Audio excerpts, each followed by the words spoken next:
guys. Thank you so much for joining us tonight. First, I wanted to introduce myself. I'm Crystal Grizzle. I'm the event marketing specialist for Atlas School.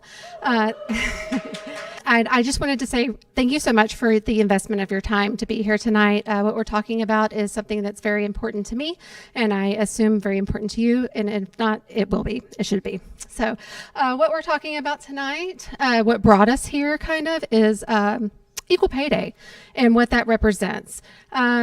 A lot of people don't quite understand the premise of it, and it's that as of this year, I have to work 83 additional days into 2025 to make what a average male peer of mine made last year.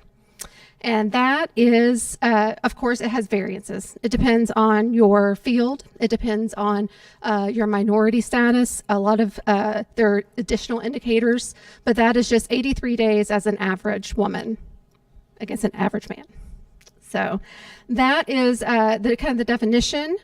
I started really digging into this recently, and I learned that we actually here at City of Tulsa have a mayor's pay equity pledge. And it is companies and organizations that agree to ban questions about previous salary history to candidates for hire or promotion. Committing to ongoing diversity, equity, and inclusion training for employees responsible for recruiting, hiring, onboarding, and promoting, and reviewing employee pay to ensure compliance with the Equal Pay Act. And so I just really wanted to jump ahead real quick and say, number one, I am proud to work currently for an organization that is signed on. Thank you, Atlas School. And not only that, but 9 of our corporate partners, the people that we are interacting with, our students are interacting with, that we're sending off to work for, have also committed to that. And so I really just want to say thanks to the City of Tulsa, Arvest Bank, BOK Financial, TTCU, Tulsa International Airport, Tulsa Regional Chamber, Lufthansa Technic, Williams, and Aon. Thank you, guys. And Dr. Latta will have more information if your organization is interested in signing that pledge as well at her table. So to speak on the work that's being done at the City of Tulsa Women's Commission tonight is Dr. Laura Latta. She's with us. She's the present chair of the commission, and so we would like to welcome her to the stage now.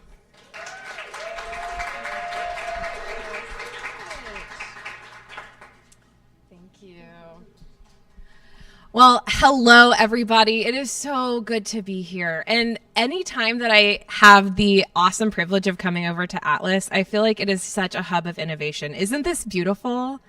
Like, let's give a round of applause for all of the Atlas folks. This place is beautiful. So as Crystal mentioned, I serve as the chair of the Tulsa Women's Commission.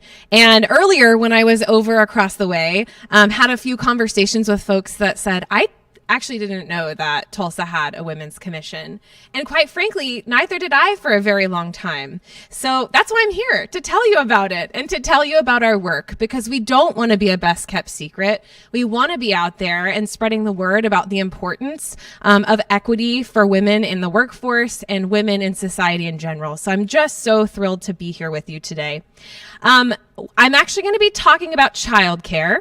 And so even if you may be a parent, you may be a caregiver, and even if you're not, you probably know someone who is. And I'm going to say this probably 3 or 4 times tonight, but childcare is not just a women's issue. It's not just a family issue. It is a workforce issue. Yes, that's right. We can clap for that. So I'm going to talk about the cost of caregiving and the weight of having a gap in childcare access and how it impacts women in their career trajectories. So I'm really excited to take you on this journey. First, I want to start by addressing what I call the impossible equation. So the reality is that childcare costs have become prohibitively expensive for many families. We're looking at about $10,000 to $20,000 annually per child. That's a staggering number. And that amount consumes about 20 to 35% of a single parent's income. And for about 60% of families, childcare takes up more than 20% of their entire household budget. And so for many women, this creates impossible decisions, particularly for women, not always for women, but it tends to fall often on women who have to weigh their career aspirations against the astronomical weight and cost of childcare.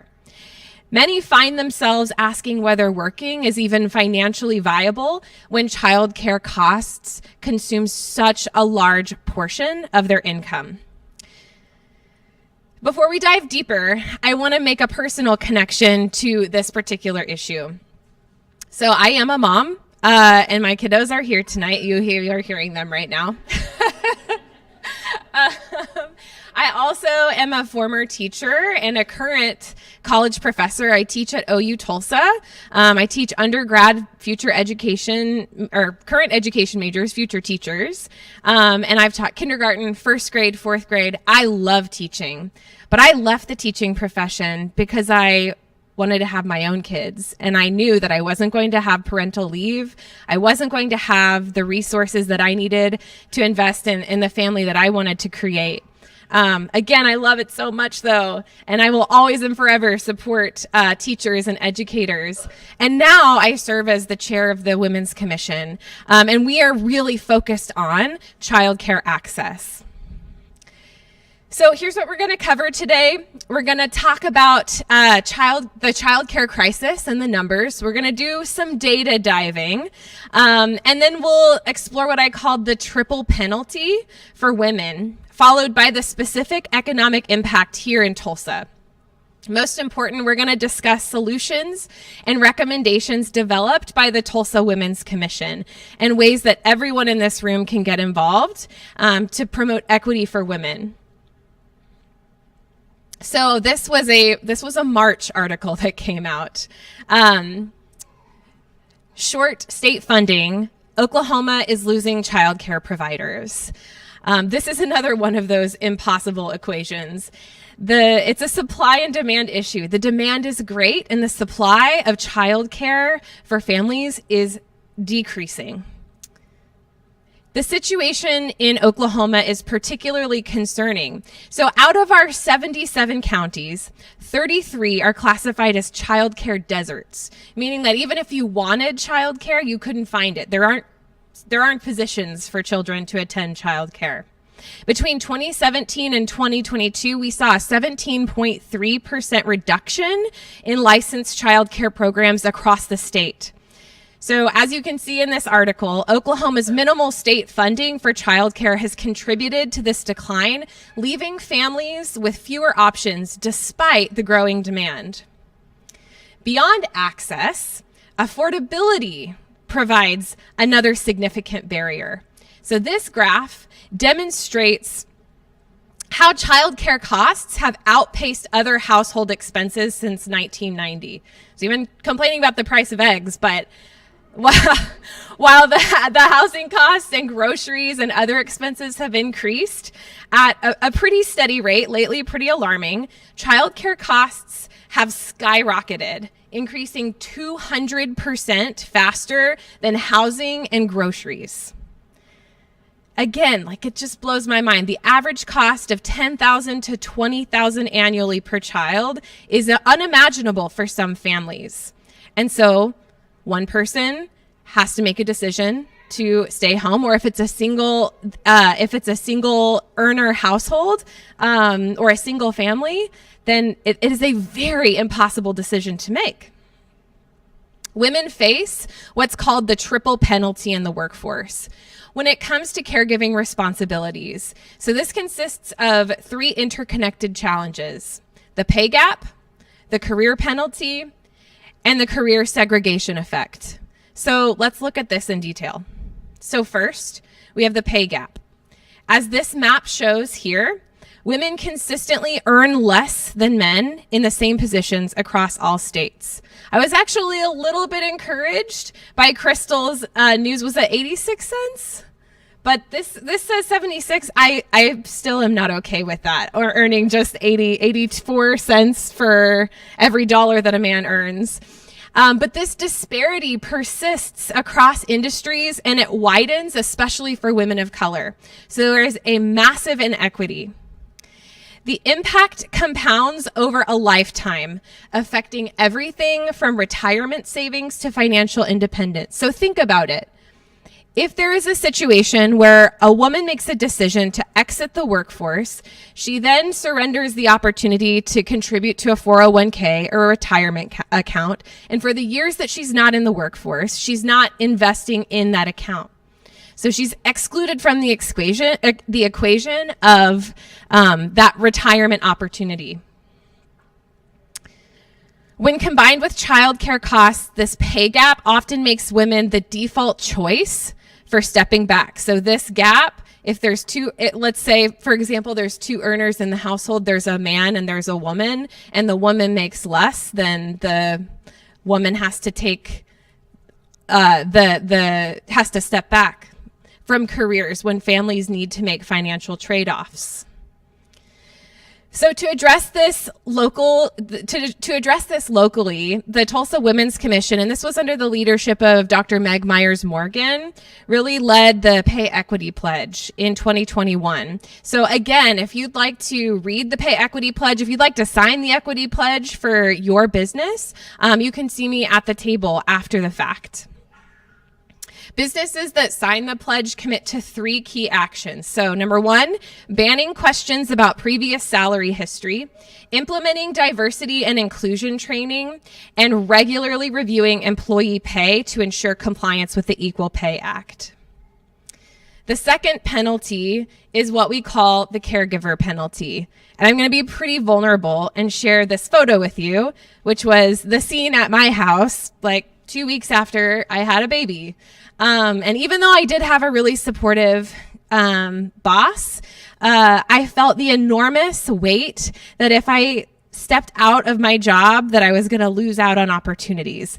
That is a cultural norm that many women face, that exists as that caregiver penalty. I was trying to do it all with my printer on my table, with my, don't worry, I didn't put him on the table, but I know you're not supposed to do that.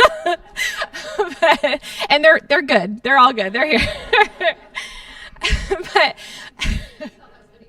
he sure did. So for many women, if there's a pause in a career, if they take parental leave, there's fear or even the reality that there could be long-term effects on advancement and opportunities and earning potential.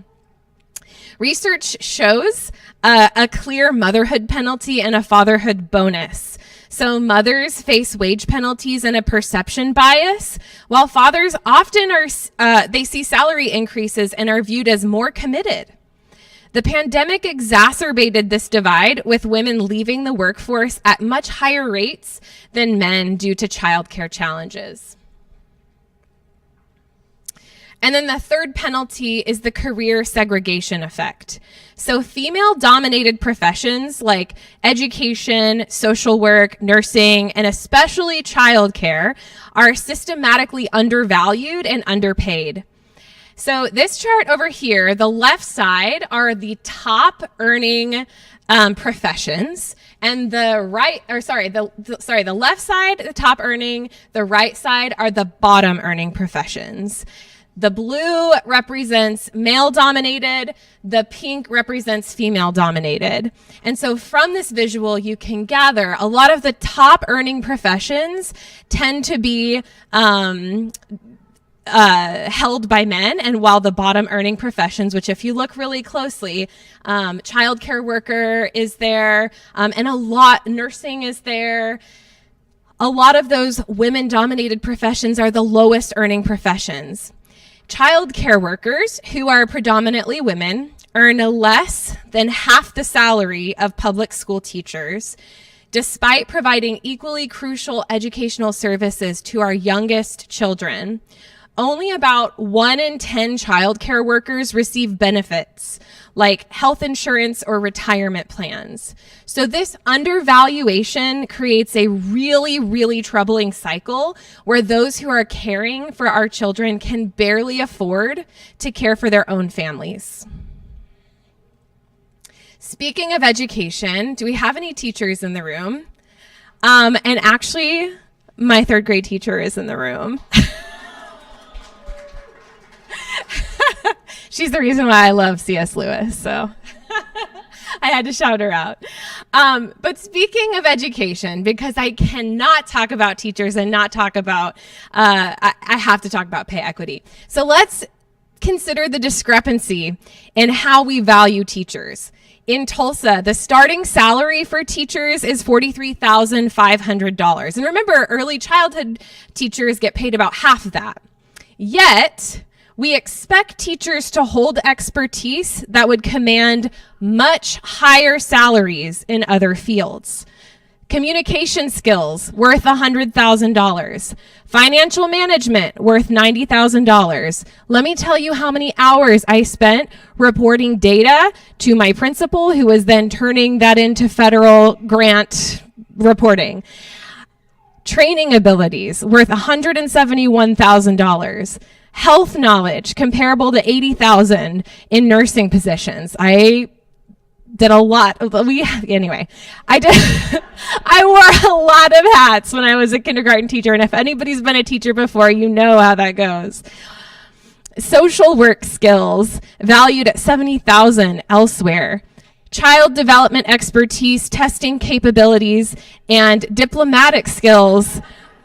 Because if you've ever tried to host a parent-teacher conference, you have to have diplomacy. And then I realized I didn't account for entertainer. And I was like, what does Taylor Swift make? But when totaled, these skills would command $763,333 in other professions. Yet, we compensate teachers at a fraction of that amount.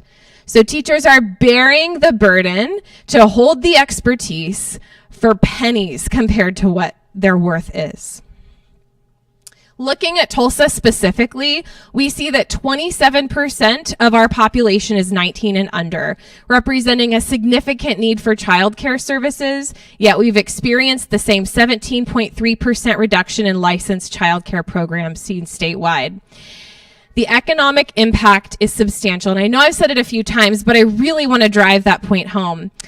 A lack of childcare has caused more than 1 in 10 Oklahomans to change jobs, reduce hours, or leave the workforce entirely. So this translates to $1.2 billion in lost productivity for our state. As Allison Garrett points out in this article, quality childcare is essential infrastructure for workforce development.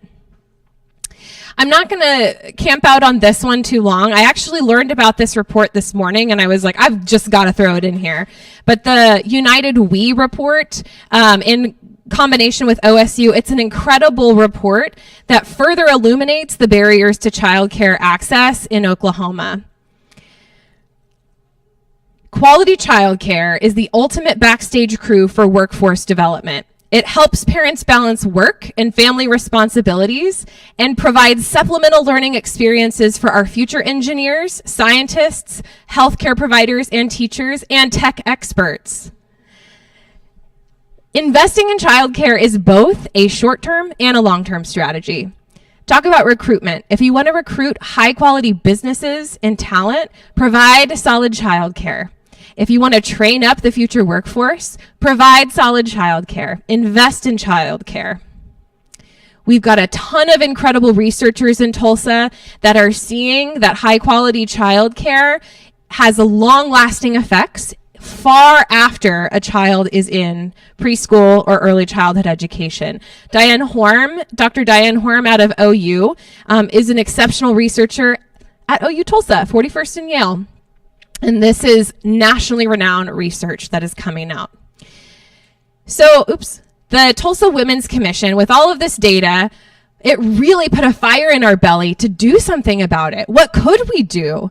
And our task, our charge, is to come together and do the research, ask questions, and then provide recommendations for the mayor and for the city that can be tangible and helpful. So the first thing that we did was we didn't really know that if there were any resources out there for parents. So I'm embarrassed to even show this in a place where beautiful websites are created, but we created a very rudimentary website where we just have started throwing resources like a child care locator, and research about childcare all in one place. I'll give you the URL in just a second, but again, I'm a little embarrassed because it's very rudimentary. We collected experiences from caregivers across the entire city about the things that they were facing and how daunting it was to identify and find a place for their child to go to school. This is Judith Barba Perez. And she was talking about how hard it was, first of all, to find a spot for her daughter. But then also the second was that her daughter had allergies. And so finding a place that could accommodate the allergies that her child had, that was a whole nother realm of challenge. And so even if you could find a spot, finding one that could accommodate the needs of a child, of that particular child. I want to acknowledge over the course of last year, we had 3 different forums where people came together and contributed their expertise about childcare. And ultimately from that work came our Tulsa Women's Commission Childcare Access Report. I'm sure there are flashier reports out there, but we're pretty proud of it. And it's a great start for us to have that conversation about how can we improve childcare in our city. Based on our research and community input, the Tulsa Women's Commission has developed 5 key recommendations for businesses. The first one, promote a family-friendly workplace. And policies. So this includes flexible scheduling and remote work options. So when you have a staff meeting at 8 a.m., it's really hard for parents to get there because they have drop off and pick up and all that jazz. Generous paid family leave policies, pay equity for all working parents, and inclusive practices for all caregivers. These policies help retain talented employees while supporting families. The second, increase access to affordable, high-quality childcare. Businesses can offer employer-sponsored on-site, and if that's not appealing, near-site childcare. They can provide childcare vouchers or stipends or establish partnerships with local providers for discounted rates and invest in high-quality in-home options. These approaches make quality childcare more accessible to employees. The third recommendation, develop an integrated childcare support system. So a multi-pronged approach, not just flexibility, but being considerate of creating an inclusive environment, helping families navigate assistance, create support groups for working parents, and backup childcare connections when regular arrangements fall through, or it's the summer, because what do we do with kids in the summer? An integrated system recognizes that childcare needs are complex and require comprehensive solutions. The fourth is more of a systemic leader approach, and there are things that can be done from the highest levels, like incentivize businesses for creating an inclusive environment for caregivers and families. Recruitment and retention benefits, leveraging tax credits and subsidies, and aligning childcare support with corporate values. This can promote the business, and if our city leaders can put an emphasis and a spotlight on this need, it can make such a difference. And then the fifth, address childcare challenges collaboratively. So this includes addressing inflexible work schedules, fostering a culture of empathy for caregivers, providing counseling and support groups, and offering financial assistance and options. So it doesn't have to be completed in a silo. It doesn't just have to be the one employer. It can be multiple employers in a community-wide approach to support the families and the caregivers that they employ. We know, though, that this can seem like a really tall order to fill. So we've suggested a leveled approach, starting with the most basic. Get started, flexible schedules. Level 2, enhance the support through paid family leave. Level 3, comprehensive integration with childcare vouchers. Level 4, community leadership through on-site childcare. And level 5, systemic change through advocacy to strengthen the childcare workforce. So it doesn't have to be jump into the farthest depth of the pool. You can ease into it if you're a business that's trying to create an environment that is inclusive and considerate of caregivers. The Tulsa Women's Commission has created this website, twcchildcareresources.com/about. We'd love for you to visit it and take a look at some of the resources that we've curated. And there are some resources for employers as well. The childcare crisis is not, again, it's not just a women's issue. It's not just a family issue. It's an economic imperative for our community. So here are some ways that you can take action. So visit the resource table to pick up our child care report. Connect with employers that are leading the way and supporting caregivers, just like Atlas and Atlas's partners. Advocate for caregiver supportive policies in your own workplace. Join our efforts through getting involved with the Tulsa Women's Commission. We meet every first Friday at noon, and it's an open meeting. We'd love to see you there. 4th floor at City Hall. Join us. Actually, right now, we're looking at, we've been really studying tech opportunities for women in Tulsa. So right down the lane of probably many people here. Together, we can create meaningful change that benefits families, businesses, and our entire community. And I would be so remiss if I did not mention the incredible commissioner, Dr. Meg Myers-Morgan. I mentioned that she did a lot of work on the Pay Equity Pledge. She also wrote the book, Everything is Negotiable, The 5 Tactics to Get What You Want in Life, Love, and Work. It's an exceptional book, and I would recommend it highly. It's really shifted my thinking on how to advocate for what I need and what I want. So that's all I've got.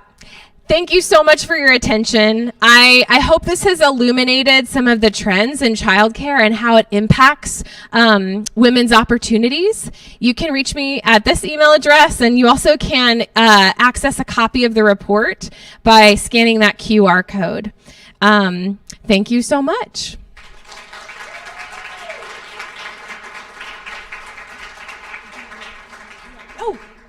Oh my goodness, and I forgot. Okay, I get to introduce the most incredible speaker. So Toneille Bent is somebody who is so near and dear to my heart. She is an incredible speaker. I please extend the warmest welcome. You are so lucky that you get to hear from the Toneille Bent. Please welcome Toneille.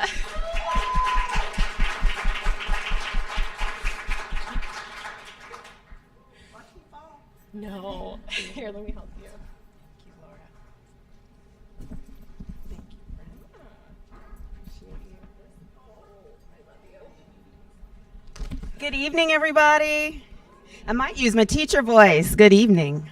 I'm so glad to have the opportunity to be with you all this evening. I was going to say, if you want to click it one more time for your background. Just the clicker. Yep, that one. The next one. The next one. You know what? Guess what? So this is me. I have no additional slides. I'm going to tell you that I was very deliberate because slide decks stress me out. So you're going to get to just listen to me for a moment. I am honored to be here. I want to thank Crystal. I want to thank Atlas. I want to say to you that when you reached out to me, you just don't know how much of an honor it is to be here. And for you to put this together, kudos to you. Thank you. So Dr. Latta and I, it's just always love, right? We met a few months ago, and from that time, or maybe, oh no, it's over a year now. From that time, we have gotten to collaborate in various ways, including with the YWCA Pinnacle Awards, and just in general, forging a connection to me that speaks to sisterhood and allyship. She knows how much she means to me. In particular, there was an instance when she saw me and took a step to make sure that I was seen and heard. And I just want to say publicly to you how much that still means to me. So thank you.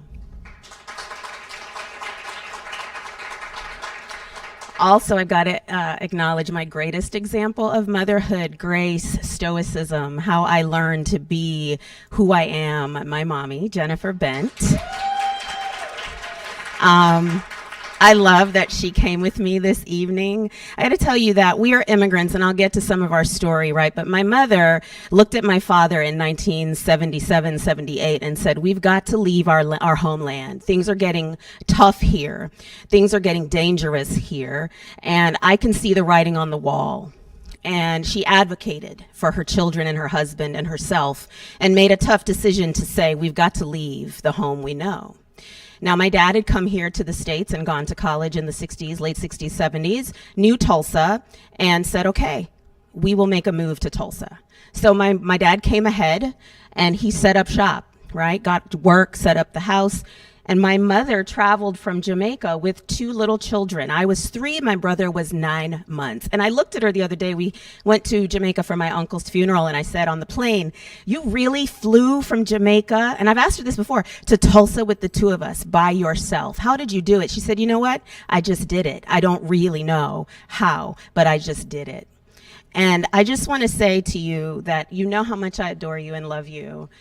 I admire you and respect you in ways you don't even know. Every sacrifice you made going into the workplace as a manager, a Black woman, an immigrant in the 80s, and going through all types of challenge that I don't know fully. You worked odd hours, nights, mornings, weekends, holidays, and you still mothered my brother and I, and were an amazing and are an amazing partner to Daddy. And I just thank you. I love you. So Dr. Latta gave us amazing data. I am not a statistician, okay? I am more the woo-woo, life coachy, let's talk existential kind of conversations person. And I too was a school teacher, but I now have the opportunity to work for an amazing organization, a nonprofit in Tulsa. Some of my colleagues were tabling on the other side and are here. I want to say that tonight I'm speaking as Toneille, the individual. I'm not speaking for the agency. However, I am so thankful that I have the opportunity to work for an agency that does focus and center equity. So my talk tonight is about equity in some broad ways, some provocative ways, and some transparent ways. Okay, so I hope you all can rock with me a little bit on that, because I'm going to pull no punches in some spots, and I was told that that's all right. So here we go. Right. So it's Women's History Month. So happy Women's History Month. First, I wore my ambitious shirt tonight, okay, because I am. And I am thrilled to stand here tonight for women, for pay equity, for equity overall. And for every DEI hire out there, we darn well earned it. There are children in the building, so I won't say it another way, but we darn well earned it, and my mama's here too. So before I get to DEI being the new CRT, if you remember that, the newest cuss word in the cultural and political lexicon, if you will, right? Just a few notes. I saw a really great quote this week that I want to share as we continue to honor Women's History Month. And as you know, some strive to erase us as women. Some strive to take away our rights as women. Here's the quote. A woman's self-approval is a quiet revolution that shakes the foundation of the patriarchy. A woman's self-approval. So we need to be able to approve of ourselves first. So may we continue to shake that foundation to its core, starting with our own approval of ourselves. Women leaders here and internationally, right, continue to step up, speak and speak out and not back down, and to lead the charge to challenge bullying and general bad business and patriarchy. I don't know if you remember this song. Anybody who's a Gen Xer might. There was a song in the 80s by Aretha Franklin and Annie Lennox of the Eurythmics, and it's Sisters Are doing it for themselves. We are. Second, I just want to say my positionality is that of a cisgender, heterosexual, Gen Xer, Black immigrant woman. My pronouns are she, her, and ella. So as I'm speaking, please understand that that's where I am and how I position and who I identify as in the world. So it colors everything in my perspective. I'm also a former middle school Spanish teacher. And the adage goes, Once a teacher, always a teacher. So I've got a little quiz, but I'm not going to grade you. So let's just do this real quick and easy. It's going to be like a game. So it's when I say, you say. All right, so let's practice. When I say a word, I want you to just respond. Just shout it out. So when I say Tulsa, what do you say? Oklahoma. Anything else? Home. Tulsa. Golden Driller, Route 66, TU. All right. Awesome. Home, Oklahoma. Next, let's try it again. When I say equality, you say? Now, gender, women. When I say equity, you say? Matters. So why did I have us do that, right? Words matter. Words matter. And a lot of times words are tossed around and people don't know what they mean. So I want to establish a baseline, because when words are misunderstood, misappropriated, misused, abused, and stolen, right? They get weaponized. And baseline understanding is key.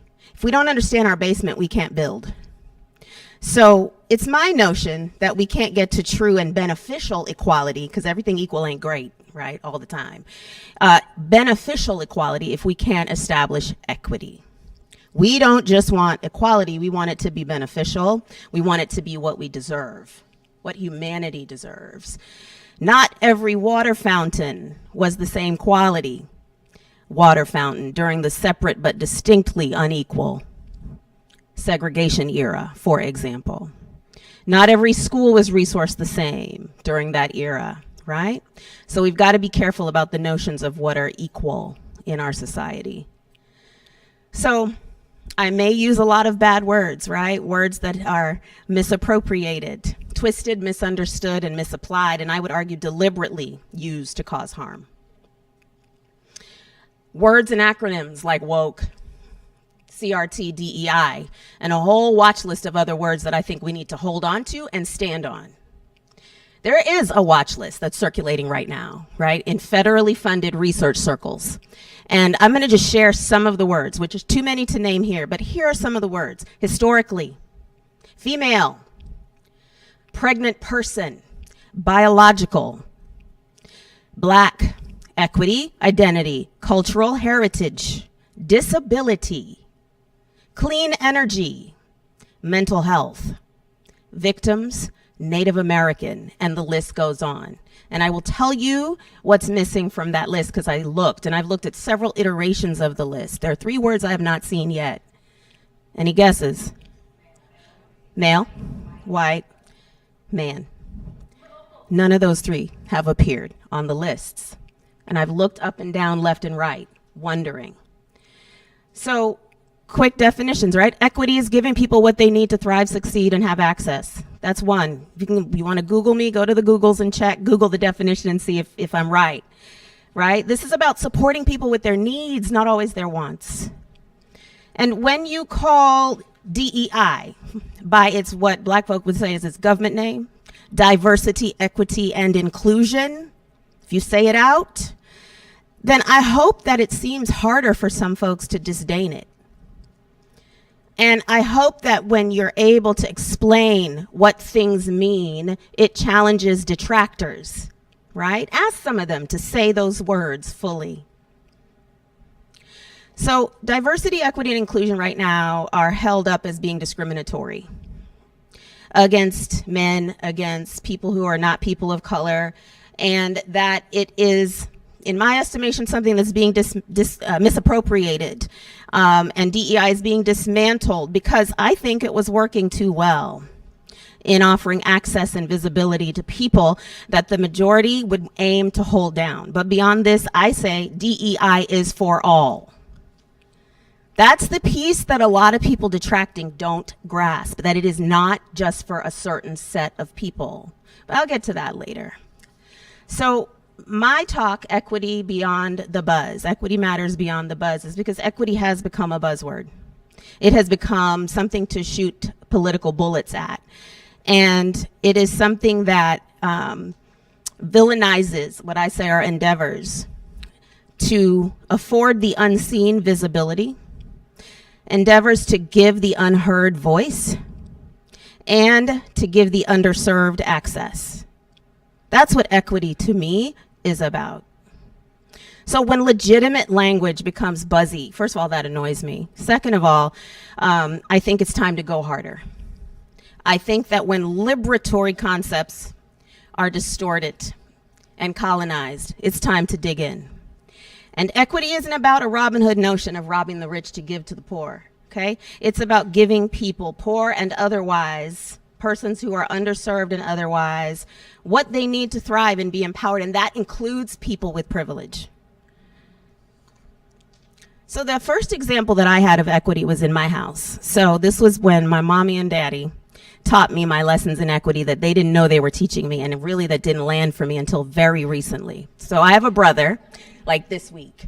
I have a brother, and we are Gen Xers, I mentioned that. I turned 50 in December, so that will give you a little bit of my age. My brother is 47. So back in the day, thank you. 50 is a great place to be, if y'all are wondering. So my parents taught me my first lessons in equity, but I was too busy pouting to understand that that was what was happening. So my brother developed severe asthma when he was 4.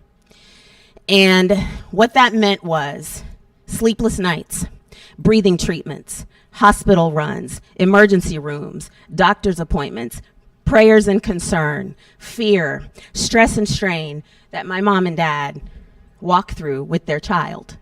Right? I, on the other hand, was the child in the corner with her books, her music, her dolls, quietly entertaining myself, and healthy. My brother also became an avid soccer player at 5. So what did that mean? That they had to invest in tournaments and games and uniforms and being present for him at those events. I was neither in performing arts nor sports. They tried it. Now my uniform stayed white and my hair stayed in place. I would trot off the field. Is my hair okay, mommy? That was how invested I was in soccer at the time. Still that way. So I was lower maintenance, right? And I heard someone say this. Somebody said parents, sometimes children will have the same parents raised in the same home.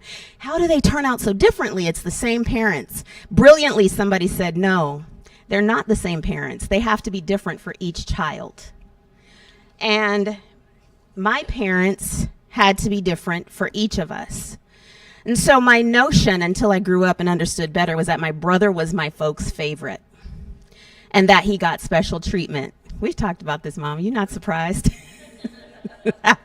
So literally, here's the thing. He did get special treatment because he needed it. If they had treated him the way that they treated me and left him in the corner, I'll pause there. He needed focused care that I didn't require. I wanted equal treatment, right? But I didn't understand that I was receiving equitable treatment, and I do know that we received equal love. You see the difference there, right? My brother was born and had a condition that was different than I, and affinities that were different than I, but they loved us equally. So my parents' focus on me was not any less, and they didn't neglect me. And I got everything I needed from them and still do. So diversity is, y'all, and there's not a thing that anyone can do about that. Even if there are attempts to wipe it out, to eliminate, edge out, and remove those who fit into diverse identities, diversity is going to endure. So if you lined up 10 5'2", short-haired, light-skinned Jamaican women, immigrant women, who had been school teachers, every single one of us would have uniquenesses, even in that group that seems to be heterogeneous, or homogenous, I'm sorry. So I might be preaching to a choir, right? If I am, go help the tone deaf folk. Okay, help them with their understanding. Inclusion is important for a thriving society, and equity is a source of a thriving society. So, I don't know, what are they so afraid of? One of my favorite scholars and sages is the late Brazilian scholar, Paulo Freire. Anybody heard of Pedagogy of the Oppressed? And Freire was a scholar who worked using literacy as a liberatory practice in Brazil with the poor. One of his quotes is, "To glorify democracy and to silence the people is a farce. to discourse on humanism and negate people is a lie. So we can't have a veneer of respectability and common sense, right? And not be supportive of humanity. We just cannot. That's the farce that Freire spoke of. And so at the foundation of what I think is a war on equity is fear. There is greed, there's power, and I'm really hard pressed to think that those fighting it don't really know the merit of it. They know the merit of it, and that's the fight. So what I would encourage, right, is that as we go about our lives, as we go about our professions, as we are in community with each other, that we keep empathy central, that we keep humanity central. Dr. Latta gave good information, great information about the fact that a child care gap is not just a woman's, female's, mother's problem. That's problematic for the children, the partner, society, right? How can we not be concerned with our neighbor and their needs? How can we not approach this holistically and collectively? So another point of the equity conversation became really, really clear for me when I started teaching in '05. I found my way to teaching as a second career. What I endeavored to do was be a jet set lawyer. I got a Spanish degree to be a lawyer with that. And I enrolled in TU Law and started full-time, quit my job from Hilti Fasteners, which had the most beautiful culture at the time in the 90s. And I did a year full-time. I had done a semester and a half. 9/11 happened the year that I was enrolled full-time. And ultimately, I left because it was not for me. But along the way, I had started teaching part-time at TCC and fell in love with the classroom. It took me a while, but in '05, I went into teaching at KIPP Tulsa College Preparatory. I taught at Monroe as well, out north, and what I heard and saw in the conversation was education equity, education reform, no child left behind, right? Culturally responsive and relevant teaching. I went to school in Broken Arrow. None of that was the conversation. I feel like I had a great education. But what I saw was that my kids, my babies, didn't have the same access that I had just not even thought about having. My brother and I, my parents and I, not having to think too hard about quality education for their kids once they got us to a place that they were satisfied with, right? In public school, in Broken Arrow. And so that really kind of sparked my passion for this work around equity. And I think that the sad part for me is that those conversations were 20 years ago. And what's happening now? We're still having those conversations. So there's work to do. Diversity, equity, and inclusion touching all of us. A few examples of this quickly. Wheelchair ramps, individualized education plans and IEPs for students, lactation rooms for nursing moms, parental leave, right? For not just birthing mothers or parents, but for fathers, for non-birthing partners, and longer, right? Parental leave, even than just 6 weeks. Veteran affairs that are now facing some phase outs and cuts. Mental health care. Seatbelt extenders on planes. Those are all examples of how diversity, equity, inclusion touch our lives and show up in our world. But we don't hear that, right? We have seen it limited to one context, or maybe two.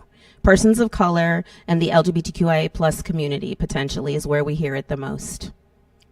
Okay?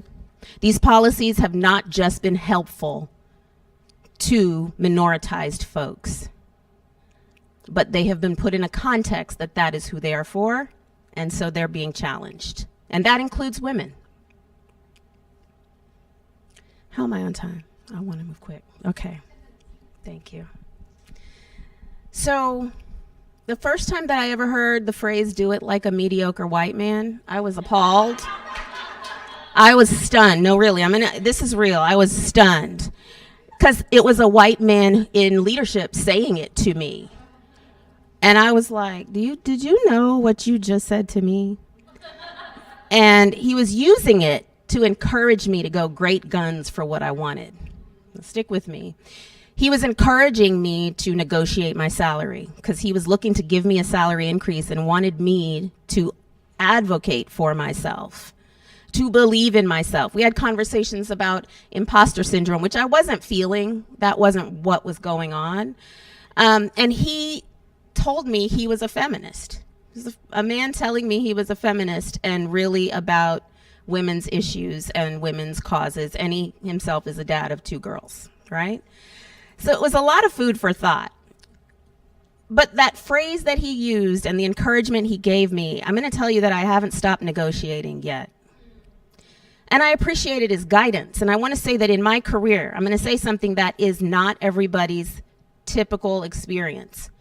A lot of men have opened a lot of doors for me from my first job at the movies serving popcorn to today and believed in me. And why do I say that? I say that because that is an example of being able to work across lines of difference. That is being able to be truly a comrade, an ally, to support someone who is different from you. And these men had all points of identity, okay? So I think that it is very possible for us to be in community across lines of difference and truly be one another's comrades. As I lead, I'm an executive vice president now. Sometimes I don't believe that, because if I had made the slide deck, you'd see a picture of me as a little girl in pigtails, really unsure where she fit. I'm in awe of where my life has taken me. And never will I stop bringing along others like me and just bringing along others who need the investment that I can make, because it's been made in me. And I'm not doing it like a mediocre white man, but I am doing it like the superiorly qualified black woman that I am.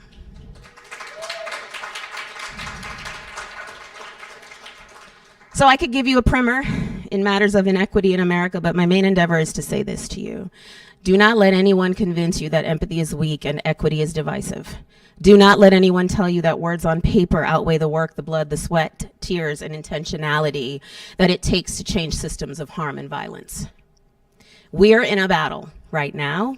I am convinced, though, that if we can remain clear that at the center of it all are humanity and empathy, we can remain inspired in the battle. There is just one other thing, and then I'll close.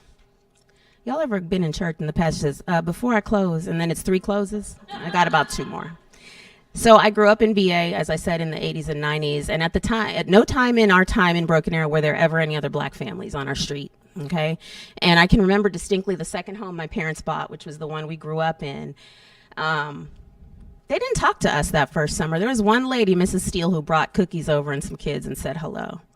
And I noticed that, right? There were kids our age, and it took a long time for them to kind of warm up and cross their boundaries and get to know us. And I never had any teachers that looked like me until I went to college, like I said. And I spent my childhood explaining my fair skin, my hair, why I spoke like I did, my culture, my heritage, to people both black and white, right? And I was always the only of me in any given class. Maybe not the grade, but my classes, yes. But I watched my mom and dad, and I watched them forming community and coalition with this really amazing and beautiful contingent of friends that they had from all nationalities, walks of life, belief systems. And the way that that formed was in part because of a cricket team that my father started in 1983. And that endeavor became a civic, social, physical endeavor, cultural endeavor, a political endeavor even. And it was rich to see. We'd go to their homes, they'd come to ours, and embracing difference was never hard. It was always reality for us. And my parents invited friends into the home, family into the home, cared for them, fed them, gave them a place that was safe, and helped people find their footing, often. Our home was a hub, not to mention the amazing house parties they used to throw.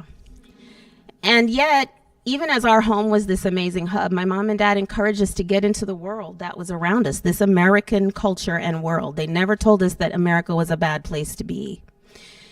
And they taught us to challenge any kind of imposition on our person, our identities, to reject any disrespect or bias. And they taught us that our culture still was beautiful. So as we opened our doors, right, and these people on the block saw more of us, they started to peek out from their curtains and come over and have a plate of food, and their kids would play with us. And they became engaged and enriched. And it was a delight to be able to form community across lines of difference like that. So we and our neighbors did something that Brian Stevenson, the author of Just Mercy, who leads the Equal Justice Initiative, something that he called getting proximate. We had regular engagement with our neighbors and they with us, and our friends and they with us. And it's not only about being proximate as in next to, but it's about deep engagement and relationships, I like to call them, right? With people different from you. That is the richest type of education that I know, and I'm a 6th-year doctoral student. It's the richest kind of education that I've ever had. And I wouldn't trade that experience of immersion, indifference for anything. And some days, yes, were hard, right? Being the only, trying to explain, trying to educate, even as a 6-year-old little girl.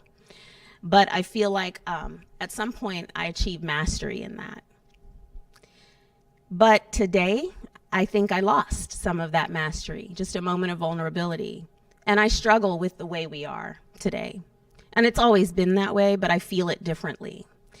I grieve a lot with the current state of affairs because I want to fix it. And I have to dig deep for hope that this too will pass. I have to dig deep into the belief that we can get not just back to a feigned notion of unity and justice for all, but truly to be intentional and to see diversity, equity, and inclusion as benefits.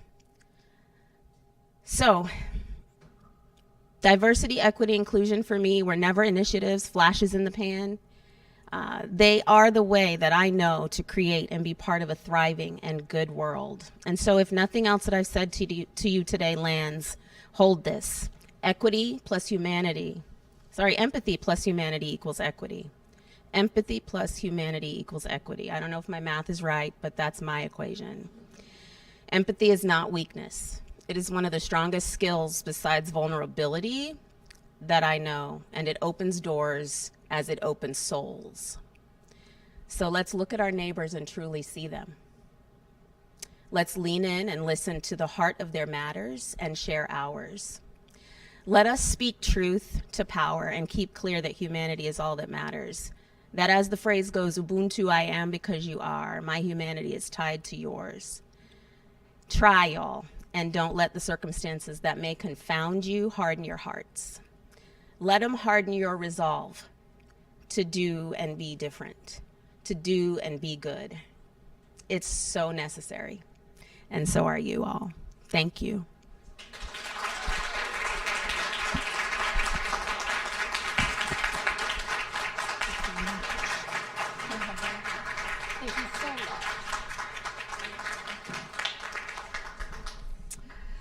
Whoa, you guys, you see why I invited these ladies, right? Yes. So thank you guys so much. We are going to head back across to the Annex campus. We have charcuterie and some drinks over there. Feel free to visit the resource tables. We about till 7 o'clock. You know, if you get in a real great conversation, feel free to hang out longer. We're not going to kick anybody out, but let's go. Let's jump.